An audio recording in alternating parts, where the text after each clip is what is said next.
And what are we doing instead? At Copenhagen, this December, weeks away, a treaty will be signed. Your president will sign it. Most of the third world countries will sign it because they think they're going to get money out of it. Most of the left-wing regimes around the world, like the European Union, will rubber stamp it. Virtually nobody won't sign it. I have read that treaty, and what it says is this: that a world government is going to be created. The word government actually appears as the first of three purposes of the new entity. The second purpose is the transfer of wealth from the countries of the West to third world countries in satisfaction of what is called coyly a climate debt, because we've been burning CO2 and they haven't, and we've been screwing up the climate. We haven't been screwing up the climate, but that's the line. And the third purpose of this new entity, this government, is enforcement. How many of you think that the word election or democracy or vote or ballot occurs anywhere in the 200 pages of that treaty? Quite right, it doesn't appear once.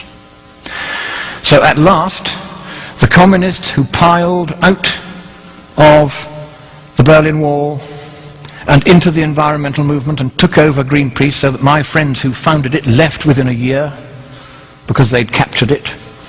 Now the apotheosis is at hand. They are about to impose a communist world government on the world.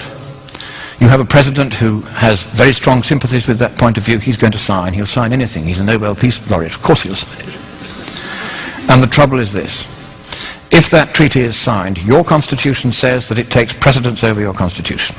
And you can't resile from that treaty unless you get the agreement of all the other states parties. And because you'll be the biggest paying country, they're not going to let you out.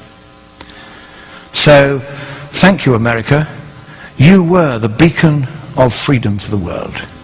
It is a privilege merely to stand on this soil of freedom while it is still free. But in the next few weeks, unless you stop it, your president will sign your freedom, your democracy, and your prosperity away forever, and neither you nor any subsequent government you may elect will have any power whatsoever to take it back again. That is how serious it is. I have read the treaty. I've seen this stuff about government and climate debt and enforcement. They are going to do this to you, whether you like it or no. But I think it is here in your great nation, which I so love and I so admire, it is here that perhaps at this 11th hour, at the 59th minute and the 59th second, you will rise up and you will stop your president from signing that dreadful treaty, that purposeless treaty, for there is no problem with the climate, and even if there were, economically speaking, there's nothing we can do about it. So I end by saying to you the words that Winston Churchill addressed to your president in the darkest hour before the dawn of freedom in the Second World War. He quoted from your great poet Longfellow: "Sail on, O ship of state.